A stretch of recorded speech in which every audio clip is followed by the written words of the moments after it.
जय माता दी। आज मैं आप सभी को माता रानी का दूसरा रूप ब्रह्मचारिणी की कथा सुनाऊंगी। माता रानी का दूसरा रूप ब्रह्मचारिणी है। यहाँ ब्रह्म का अर्थ है तपस्या। माँ दुर्गा का स्वरूप भक्तों और सिद्धों को अनंत फल देने वाला है।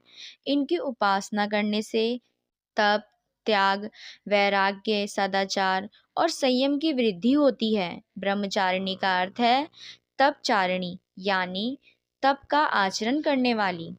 पूर्व जन्म में इन्हीं देवी ने हिमालय के घर में पुत्री के रूप में जन्म लिया और नारद जी के उपदेश से इन्होंने भगवान शंकर को पति के रूप में प्राप्त करने के लिए बहुत ही घोर तपस्या की थी।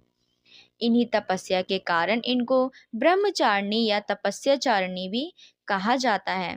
1000 वर्षों तक इन्होंने केवल फल फूल ही खाए और शाख पर निर्वाह किया और बहुत से कठिन उपवास रखे। खुले आकाश के नीचे वर्षा और धूप के घोर कष्ट भी सहे। 3000 वर्षों तक टूटे बेल पत्र खाए और भगवान शंकर की आराधना करती रहीं। इसके बाद इन्होंने सूखे बेल पत्र भी खाना छोड़ दिया और फिर कई हजार वर्षों तक निर्जल और निराहार रहकर तपस्या की। कठिन तपस्या के कारण देवी का शरीर एकदम क्षीण हो गया।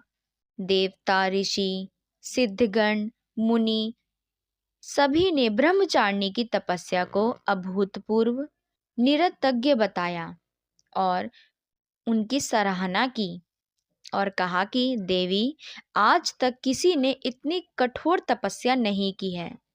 यह तो बस आपसे ही संभव हो पाया है। आपकी मनोकामना परिपूर्ण होगी और भगवान शंकर आपको पति के रूप में प्राप्त होंगे। अब आप तपस्या करके घर लौट जाओ। जल्द ही आपके पिता के यहाँ बुलावा आएगा। माता ब्रह्मचारिणी की कथा का श्रेय यह है कि जीवन के कठिन संघर्षों में भी हमें मन को विचलित नहीं होने देना चाहिए। माँ ब्रह्मचारिणी की कृपा से सर्व सिद्धि प्राप्त होती है। यह थी माता ब्रह्मचारिणी की कथा।